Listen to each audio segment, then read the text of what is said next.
മുഖത്തെ രോമത്തിൻ്റെ നിറം ഒന്ന് മങ്ങിക്കിട്ടാനും കൂടുതൽ നിറം ലഭിക്കാനും വേണ്ടിയാണ് ബ്ലീച്ച് ചെയ്യുന്നത്. താടി, മേൽചുണ്ട്, ചെവിയോട് ചേർന്ന് നിൽക്കുന്ന മുഖത്തിൻ്റെ ഭാഗം, നെറ്റി തുടങ്ങിയ സ്ഥലങ്ങളിലെല്ലാം ബ്ലീച്ച് ചെയ്യാറുണ്ട്. പ്രായം വളരെ കുറവുള്ളവർ വരെ ചെയ്യുന്ന കാര്യമാണ് മുഖം ബ്ലീച്ച് ചെയ്യുക എന്നുള്ളത്. കൂടുതലായും ചെറുപ്പക്കാരായ സ്ത്രീകളാണ് സ്കിന്നിന് നിറം കൂട്ടാൻ വേണ്ടിയിട്ട് മുഖം ബ്ലീച്ച് ചെയ്യുന്നത്. പലരും തങ്ങൾക്ക് ഇപ്പോഴുള്ള സ്കിന്നിൻ്റെ കളറിൽ തൃപ്തരല്ലാത്തത് കൊണ്ടാണ് ഇങ്ങനെ ചെയ്യുന്നത്. ഭംഗിയുള്ള സ്കിൻ ടോൺ ഉള്ളവരാണെങ്കിൽ പോലും ബ്രോൺസ് ടോണിലേക്ക് മാറാനായിട്ട് ശ്രമിക്കും. അതുപോലെ ഇരുണ്ട നിറമുള്ളവരാണെന്നുണ്ടെങ്കിൽ വെളുത്ത ടോണിലേക്ക് മാറാനായിട്ടും ശ്രമിക്കും. മുഖത്തിന് നല്ല നിറവും തിളക്കവും ഒക്കെ ലഭിക്കണമെന്നുള്ളത് കൊണ്ടാണ് മിക്കവരും ഈ ബ്ലീച്ച് ചെയ്യാനായിട്ട് തയ്യാറാവുന്നത്. ബ്യൂട്ടി കോൺഷ്യസ് ആയിട്ടുള്ളവരാണെങ്കിൽ എന്ത് കാര്യമാണെങ്കിലും മുഖത്ത് പരീക്ഷിച്ച് നോക്കാനായിട്ട് അവർ ശ്രമിക്കും. ഫേസ് ബ്ലീച്ചിങ് ചെയ്യുന്നത് സാധാരണമായിട്ടുള്ളൊരു പ്രോസസ്സ് തന്നെയാണ്. വ്യാപകമായിട്ട് ഇതിന് പ്രചാരവും ലഭിക്കുന്നുണ്ട്.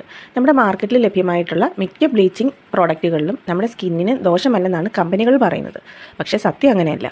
മാർക്കറ്റിൽ കിട്ടുന്ന ബ്ലീച്ചിങ് പ്രോഡക്ട്സിലെല്ലാം തന്നെ കെമിക്കൽസ് അടങ്ങിയിട്ടുള്ളത് കൊണ്ട് തന്നെ നമ്മുടെ സ്കിന്നിന് അതേറെ ദോഷം ഉണ്ടാക്കുകയും ചെയ്യും. ഫേഷ്യൽ ബ്ലീച്ചിൽ ഭൂരിഭാഗവും ഹൈഡ്രോക്വിനോൺ, സ്റ്റിറോയിഡുകൾ അല്ലെങ്കിൽ AHAകളുടെ മെഡിക്കൽ ഗ്രേഡ് സ്കിൻ ലൈറ്റനിങ് ക്രീമുകൾ എന്നിവയാണ് ഉൾക്കൊള്ളുന്നത്.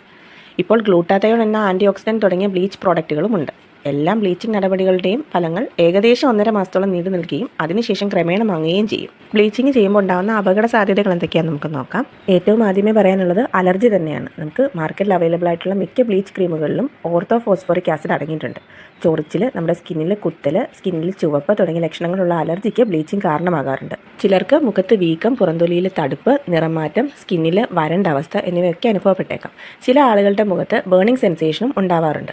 ഏതെങ്കിലും തരത്തിലുള്ള അലർജി ഉണ്ടാകാൻ സാധ്യതയുണ്ടെന്ന് തോന്നുന്നവരാണെന്നുണ്ടെങ്കിൽ അത് ഒഴിവാക്കുക. അല്ലെങ്കിൽ നമ്മൾ മുഖത്ത് ബ്ലീച്ച് ഉപയോഗിക്കുന്നതിന് മുൻപായിട്ട് ഒരു പാച്ച് ടെസ്റ്റ് ചെയ്ത് നോക്കാം. ഇതിൽ ബുദ്ധിമുട്ടൊന്നും ഉണ്ടാവുന്നില്ല എന്നുണ്ടെങ്കിൽ അത് കണ്ടിന്യൂ ചെയ്യാം. അതല്ല എന്നുണ്ടെങ്കിൽ നമുക്ക് എന്തെങ്കിലും ബുദ്ധിമുട്ടുണ്ടായിട്ടുണ്ടെങ്കിൽ ഒരു സ്കിൻ ഡോക്ടറെ കണ്ട് അതിന് വേണ്ടുന്ന പ്രതിവിധികളൊക്കെ തേടാം.